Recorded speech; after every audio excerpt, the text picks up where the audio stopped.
মানুষের মধ্যে কতক আছে যারা বলে আমরা আল্লাহর প্রতি ঈমান এনেছি, অতঃপর তাদেরকে যখন আল্লাহর পথে কষ্ট দেয়া হয় তখন তারা মানুষের পীড়নকে আল্লাহর আযাবের মতো মনে করে।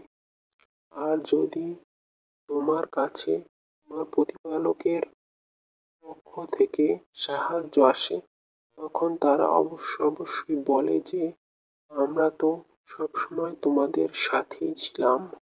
সকল সৃষ্টির অন্তরে কি আছে সে সম্পর্কে আল্লাহ কি সর্বাধিক অবগত নন?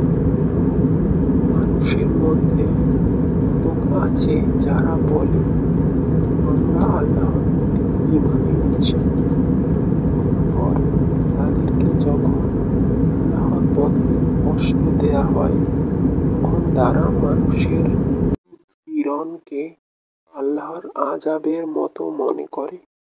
আর যদি তোমার কাছে তোমার প্রতিপালকের পক্ষ থেকে সাহায্য আসে তখন তারা অবশ্যই বলে যে আমরা তো সবসময় তোমাদের সাথেই ছিলাম।